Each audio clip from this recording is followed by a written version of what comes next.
വികസന മുരടിപ്പ് അതിന് ഉത്തരവാദി MLA ആയിരുന്ന ഷാഫി ആണെന്നാണ് രണ്ടുപേരും ആരോപിക്കുന്നത്. അല്ല, ഞാൻ നേരത്തെ പറഞ്ഞ് അവസാനിപ്പിച്ച ചില കാര്യങ്ങളിൽ നിന്ന് തുടങ്ങാം. ഈ സെപ്റ്റിക് ടാങ്കിൽ നിന്ന് അല്ലെങ്കിൽ സെപ്റ്റിക് ടാങ്കിലേക്കാണ് വീണതെന്ന് പറയുമ്പോൾ ഒന്ന് കുളിക്കാൻ പോലും നേരം കിട്ടാതെ ഒരു സ്ഥാനാർത്ഥിയെ ഇറുക പുണർന്ന ആളുകളാണ് ഈ പറയുന്നത്. ഒരു കുളിക്കാൻ പോലുള്ള സമയം കൊടുത്തില്ല. അത്ര പെട്ടെന്ന് ഒരു പാളയത്തിൽ നിന്ന് മറുകണ്ടം. അല്ല ഞാൻ പറഞ്ഞത് അല്ല സെപ്റ്റിക് ടാങ്ക് എന്ന് പറഞ്ഞതുകൊണ്ട് ഞാൻ പറഞ്ഞതാണ്. അല്ല, ഞാൻ സെപ്റ്റിക് ടാങ്ക് എന്ന് പറഞ്ഞതുകൊണ്ട് പറഞ്ഞത്. അപ്പൊ അതിന് പോലും സമയം കിട്ടിയിട്ടില്ല. അപ്പൊ അതുകൊണ്ട് ഒരാളെടുക്കുന്ന നിലപാടുകൾക്ക് വളരെ കൃത്യമായി തന്നെ സരിനെടുത്തതുപോലെ അത് സരിന് ഇപ്പൊ കോൺഗ്രസ് സീറ്റ് കൊടുത്തിരുന്നെങ്കിൽ ഈ രാഷ്ട്രീയ ബോധ്യം ഉണ്ടാവില്ലായിരുന്നു. അല്ല, സരിന് എന്ത് രാഷ്ട്രീയ ബോധ്യമാണുള്ളത്?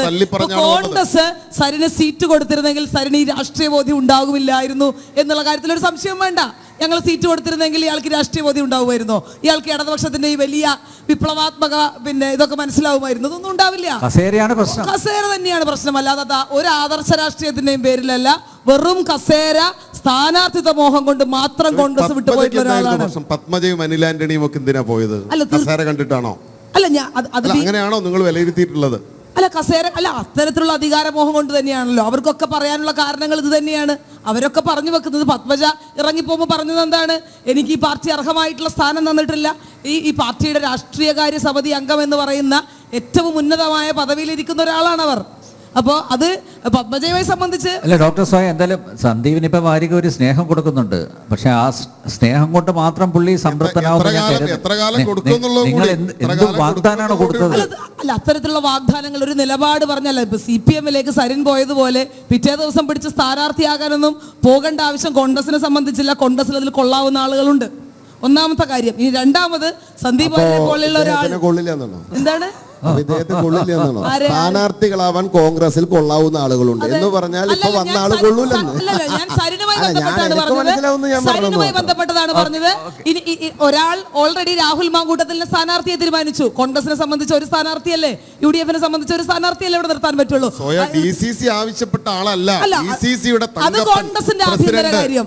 അത് കോൺഗ്രസിന്റെ ആഭ്യന്തര കാര്യമാണ്. അത്തരത്തിലുള്ള കാര്യങ്ങൾക്ക് ഇടപെടേണ്ട ആവശ്യമില്ല. അല്ല, കോൺഗ്രസ് അങ്ങനെയാണെങ്കിൽ നിതിൻ കണിച്ചേരിയെ പോലെ, ഈ പറയുന്ന വസീഫിനെ പോലെ, പിന്നെ ആർഷയെ പോലെ മിടുക്കരായിട്ടുള്ള ആളുകൾ ഇവിടെ ഉണ്ടായിരുന്നു. അപ്പൊ അവിടെ നിന്ന് ഒഴുകി വന്ന തേങ്ങയെ പിടിക്കേണ്ട ഗതികേടൊന്നും CPM-ന് ഇല്ല എന്ന് പറഞ്ഞു വെക്കുന്ന കോൺഗ്രസിനെ സംബന്ധിച്ച് ആഭ്യന്തരമായിട്ടുള്ള വിഷയമാണ്. അത് AICC തീരുമാനിക്കും ആരാണ് സ്ഥാനാർത്ഥിയാകണം എന്നുള്ളത്.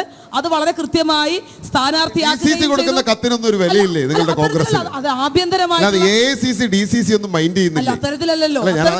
അല്ല, ഞാൻ പറഞ്ഞത് നിങ്ങൾ 2-3 പേര് പറഞ്ഞതാണെങ്കിൽ ശരി. ഒറ്റ പേര് പാലക്കാട്ടെ DCC VK Sreekandan MP, Thankappan, അതുപോലെ തന്നെ UDF-ന്റെ നേതാക്കളൊക്കെ ഒപ്പിട്ട കത്തിൽ ഒറ്റ പേര്, ഒരേ ഒരു പേര് സരിൻ അങ്ങോട്ട് ഒഴുകി വന്നില്ലായിരുന്നെങ്കിൽ CPM-യുടെ സ്ഥാനാർത്ഥി ഉണ്ടാവുമായിരുന്നില്ലേ? ഞങ്ങളൊരു രാഷ്ട്രീയ സാഹചര്യത്തെ സ്ഥാനാർത്ഥിയാക്കും. നോക്കൂ, ഞങ്ങളൊരു രാഷ്ട്രീയ സാഹചര്യത്തെ പ്രിയപ്പെട്ട നിതിൻ ഗഡ്കരിയെയും BJP-യെയും ദുർബലപ്പെടുത്തുന്ന എന്ത് തീരുമാനം വന്നാലും ഞങ്ങൾ ഇടപെടും. തീരുമാനമാണെന്ന് കോൺഗ്രസ് പറയും. തീർച്ചയായിട്ടും ഈ പാലക്കാട് പോലെ ഒരു മണ്ണിൽ നെല്ലറയാണ്, കോട്ടയാണ്, ഇത് ഇടതുപക്ഷത്തിന്റെ മണ്ണാണെന്നൊക്കെ നിരന്തരം പറഞ്ഞു വെക്കുന്ന ആളുകൾ, ഇത് കർഷകന്റെ ഏറ്റവും പാരമ്പര്യമായി ഇടതുപക്ഷത്തെ ആശ്ലേഷിച്ചു പോരുന്ന ആളുകളുണ്ടെന്ന് പറഞ്ഞു വെക്കുന്ന ആളുകൾക്ക് ഒരു കൈപ്പത്തിയിൽ, അല്ലെങ്കിൽ ഈ പറഞ്ഞതുപോലെ ഞങ്ങൾ കൈപ്പത്തിയിൽ കൊടുക്കുമ്പോൾ അവർക്കൊരു അരിവാൾ ചുറ്റിക കൊടുക്കാൻ പോലും ആകുന്നില്ല എന്നുള്ളത് വലിയ ഗതികേട് തന്നെയാണ്.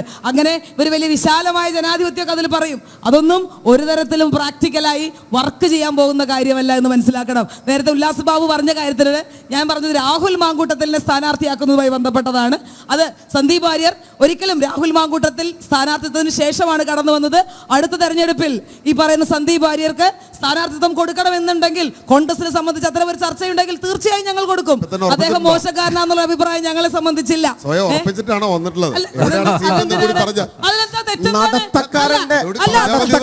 പാർട്ടി എന്നാണ് അദ്ദേഹം സന്ദീപ് വാര്യർക്ക് സീറ്റ് കൊടുത്താൽ തെറ്റ്. ഇന്നലെ പിടിച്ചുകൊണ്ടെന്ന സരിന് കൊടുക്കാമെങ്കിൽ രാഷ്ട്രീയ ബോധ്യം മനസ്സിലാക്കി വന്നിട്ടുള്ള നിങ്ങളുടെ നേതാവ് നടത്തിയ യാത്രയുടെ അദ്ദേഹം പറഞ്ഞ നടത്തക്കാരന്റെ പാർട്ടി എന്നാണ് പറയാറുള്ളത്. അദ്ദേഹം നിങ്ങളുടെ നേതാക്കന്മാരെയും നിങ്ങളുടെ ആളുകളെയും അതൊക്കെ അദ്ദേഹം പറഞ്ഞ കാര്യങ്ങൾ ഉൾക്കൊണ്ടാൽ മതി. എങ്കിൽ ഈ പറയുന്ന ആളുകൾക്കൊക്കെ അത്തരം രാഷ്ട്രീയ ഭൂതകാലമുണ്ട്. അത്തരം ഭൂതകാലങ്ങളെ, ആ നെറികെട്ട ഭൂതകാലത്തെ ഉപേക്ഷിച്ചാണ് ഞാൻ വരുന്നത് എന്നുള്ള കൃത്യമായ രാഷ്ട്രീയ ബോധ്യം അദ്ദേഹം മുന്നോട്ട് വെക്കുന്നുണ്ട്. ഈ പറഞ്ഞു വെച്ചിട്ടുള്ള എന്താണ് നെറികെട്ട ഭൂതകാലം എന്ന് പറഞ്ഞിട്ടില്ല. വർഗീയതയുടെ ഭൂതകാലം എന്ന് പറഞ്ഞ, വർഗീയതയുടെ വെറുപ്പിന്റെ കമ്പോളം എന്ന് പറഞ്ഞ, അതുകൊണ്ടാണ് SDPയുടെ വോട്ട് വാങ്ങിക്കുന്നത്. അതുകൊണ്ടാണ് SDPയുടെ വോട്ട് അല്ല, വെറുപ്പിന്റെ കമ്പോളം എന്ന് പറഞ്ഞ ഒരു വർഗീയവാദിയുടെയും വോട്ട് ഞങ്ങൾ ആവശ്യപ്പെട്ടില്ല. ഒരു വർഗീയവാദിയുടെ വോട്ട് ഞങ്ങൾക്ക് വേണ്ട.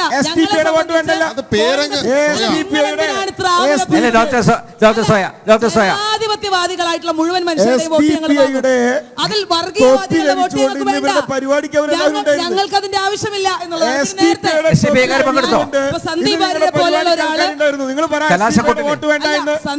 പോലെയുള്ള ഒരാള് പാർട്ടിയിലേക്ക് വന്നതുകൊണ്ട് അദ്ദേഹം പറഞ്ഞ അയ്യപ്പദാസുമായി ബന്ധപ്പെട്ട ചർച്ചയിലുള്ള ഒരു പരാമർശം കൂടെ അദ്ദേഹം പറഞ്ഞു. ഗാന്ധിയെ ചെറുതായി വെടിവെച്ച് കൊന്നു. ഇപ്പൊ നിങ്ങളുടെയൊക്കെ സഹപ്രവർത്തകനാണ് അയ്യപ്പദാസിനെ, നിങ്ങൾക്കും അറിയുന്നുണ്ടാവും. നിങ്ങൾ അദ്ദേഹത്തിന്റെ നമ്പറിലൊന്ന് വിളിച്ച് ചോദിക്കണം.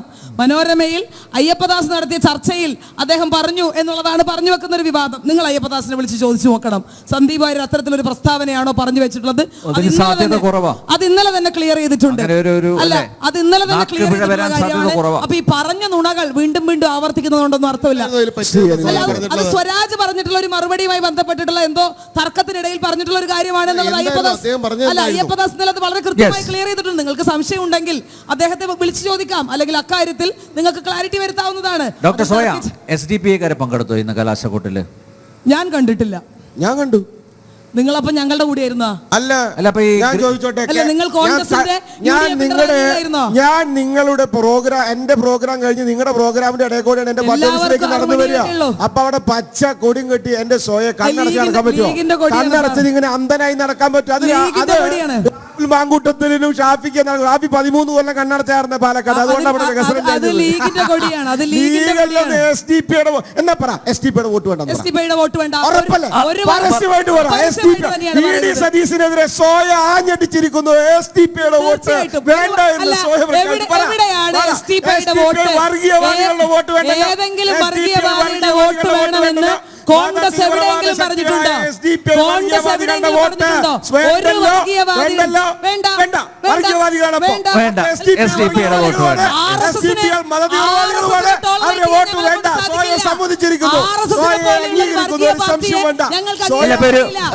BJP പോലൊരു വർഗീയ പാർട്ടി ഞങ്ങൾ